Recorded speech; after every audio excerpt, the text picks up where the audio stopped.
Istanbul, la ville aux deux continents, l'Afrique et l'Europe, développe depuis quelques années des initiatives et des applications de villes intelligentes, en particulier sur la mobilité urbaine, l'énergie et l'eau. La mairie d'Istanbul a lancé un plan complet en 2015 pour se transformer en ville intelligente en termes de qualité de vie d'ici 2029, ainsi que des objectifs stratégiques à court et à long terme. En effet, il y a 8 domaines d'intervention dans ce secteur: la mobilité, l'environnement, l'énergie, la gouvernance, l'économie, la vie, l'humain et la sécurité.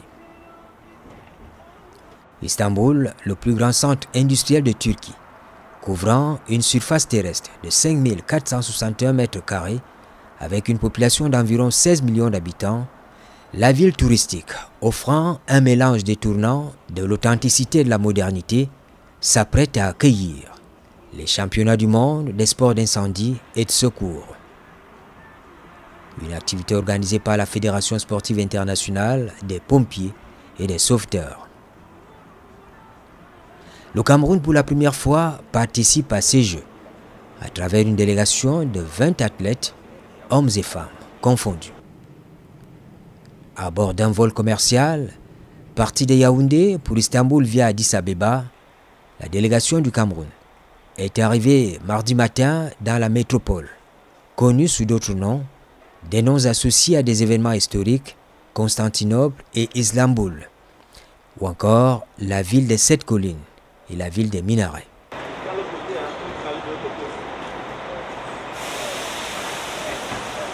La délégation camerounaise arrive ici dans un esprit de gagneur. Parce que vous savez, un sapeur-pompier, un véritable, c'est un gagneur. Quand il va sur intervention, c'est pour, n'est-ce pas, sauver des vies, si possible, ou bien si possible, au prix de la sienne. Donc c'est dans cet esprit-là que nous arrivons. Et c'est la première fois que le Cameroun participe à ces Jeux. Et l'objectif de cette participation est non seulement de se frotter aux autres services d'incendie et de secours, mais aussi de mesurer ses forces et ses faiblesses. Parce que vous savez, le Corps national des sapeurs-pompiers est dans le sillage d'une montée en puissance et d'une modernisation. Et cette modernisation ne peut pas se faire en vase clos. Donc cette participation permet d'améliorer ses compétences professionnelles et d'améliorer aussi, de voir comment améliorer ses compétences physiques. Parce que la valeur opérationnelle du Corps national des sapeurs-pompiers et de ses éléments est tributaire de la valeur physique des hommes.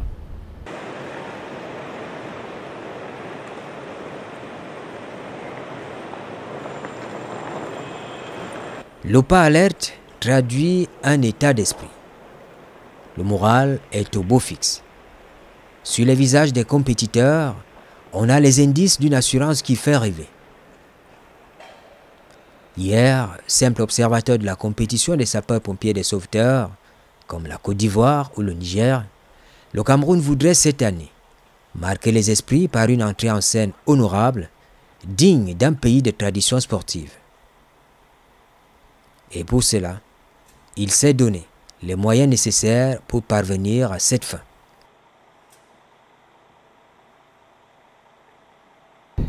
Oui, pour la petite histoire, nous avons été invités courant mai 2023 dans la Fédération de Russie, précisément dans la ville de Volgograd, où nous avons assisté à une compétition de cette fédération.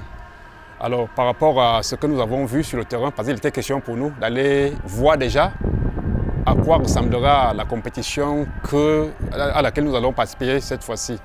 Donc, au vu de notre séjour là-bas, nous avons pris sur nous de prendre part à 3 disciplines, parce qu'il y en a 4 au total.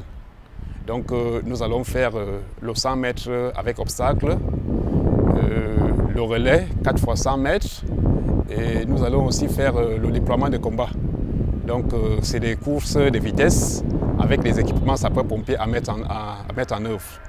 Donc il y a une compétition de grimper à l'échelle, nous n'ayant vraiment pas des installations adéquates au pays.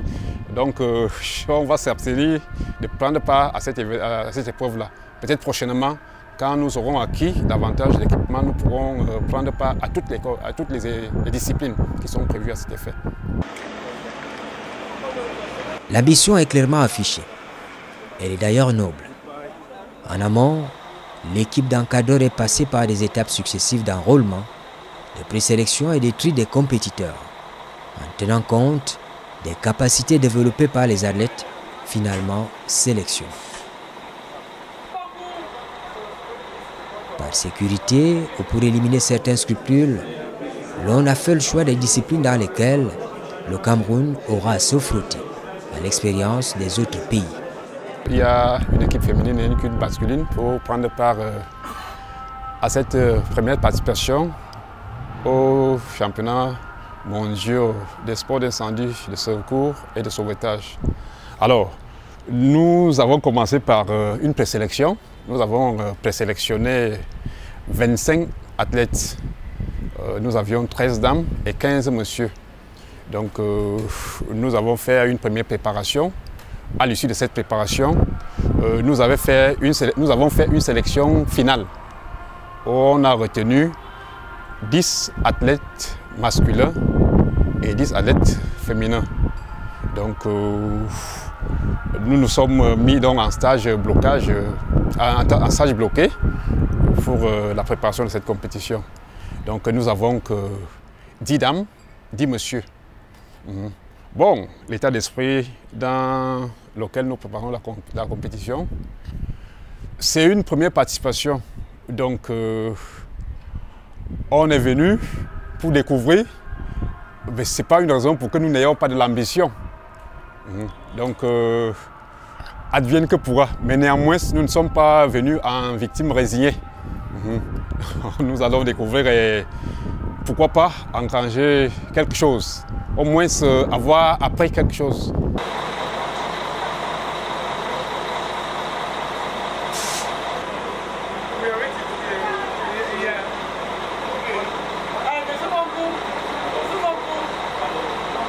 À l'hôtel de Deman, où loge la délégation des athlètes du Cameroun, l'équipe d'Alexandre Chouprian, président de la Fédération sportive internationale des sports des sapeurs-pompiers et sauveteurs, discute allègrement avec les premières délégations enregistrées ici. Au loin, on reconnaît Madame Angèle Nziensama, directeur de la protection civile au ministère de l'administration territoriale. Tout porte à croire que la peur n'habite pas les esprits dans le camp des Camerounais. Bien au contraire, il faut prendre le train du mouvement du sport d'incendie et de sauvetage sur la scène internationale. Faire peur, non, je ne le dirais pas, puisque nous sommes des sapeurs-pompiers professionnels. Le matériel sapeur-pompier est universel. Bon, c'est vrai qu'ici, nous avons affaire à une compétition sportive. Donc, avec l'expérience et ce que nous avons vu à Volgograd, nous avons fabriqué des agrès, des obstacles qui correspondaient à ce que nous avons vu là-bas. Et nous avons travaillé sur cet équipement-là. Bon, mais l'équipement lié au grimpé était un peu plus complexe à fabriquer. Donc, c'est pour ça que nous sommes abstenus à prendre part à cette discipline-là. Mais pour les autres, je crois que nous allons nous adapter avec le matériel que nous allons trouver ici pour la compétition.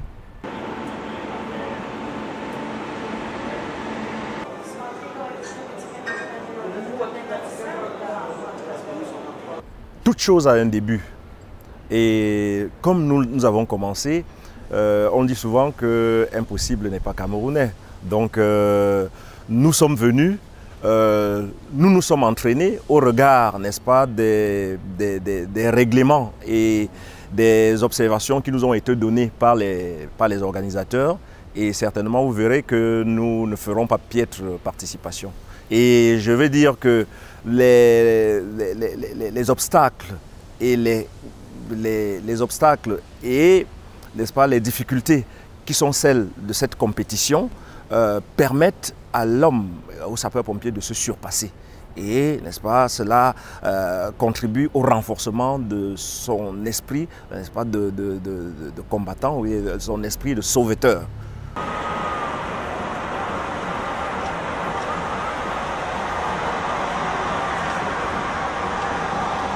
À titre de rappel, la compétition de cette année à Istanbul vise à populariser la profession de pompier et de sauveteur, renforcer les relations amicales avec les services d'incendie et de secours de différents pays, améliorer les compétences professionnelles et sportives et à poursuivre le développement des sports d'incendie et de secours au niveau international.